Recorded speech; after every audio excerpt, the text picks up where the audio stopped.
Hello everyone, this is Amy Sine from Amy Sine Photography, and today I just wanted to go over using the Quick Select tool. So you can find the Quick Select tool up here on your left hand corner, and basically what we're going to use that for is just to select the baby.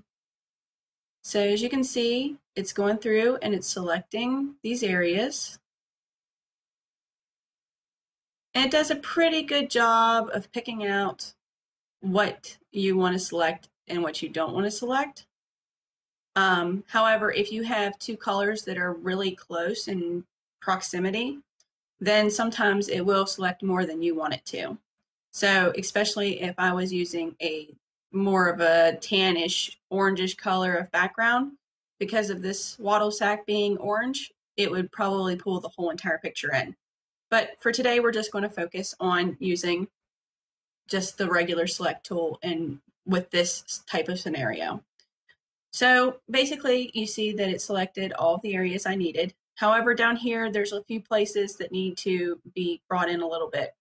So up here, you can see you have the add and the subtract. So right now I need to subtract this area off of here where I was adding before whenever I selected this whole area.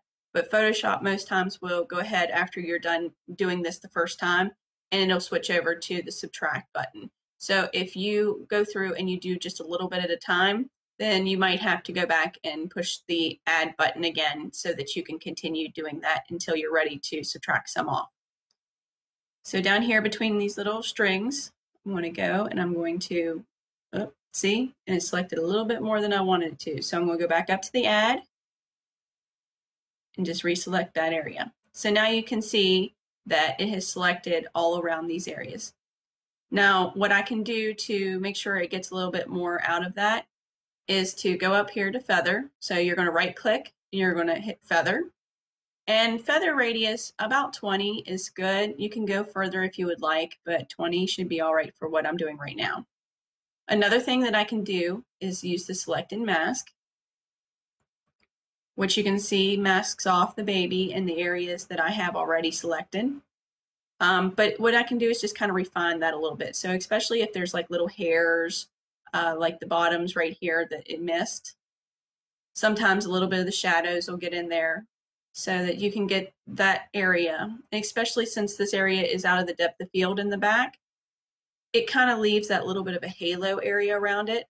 So if you're going to paint on the background or anything, you really need that selected so that you're sure that you're not going to paint over it, because it leaves like a straight line and it just makes it look off. So it's a really important step to go around and just kind of select that off. Now, sometimes it doesn't always work quite the way you want it to, and it might select a little bit more. But you can see like through here where it's selected these areas. Now, what I can do is I'm actually going to select inverse, which just selects the area opposite of the baby. And I'm going to choose a solid color just to show you what areas have been selected through here. So that's the lesson for today. And if you have any questions, feel free to leave them for me and I'll answer them the best that I can. And continue to watch. I'm going to have more videos coming out very soon. I'm trying to go just one little step at a time so you don't get overwhelmed with the whole entire process. Feel free to share these videos, or if you want to share them on your website, feel free to. Just be sure to give me some credit for it.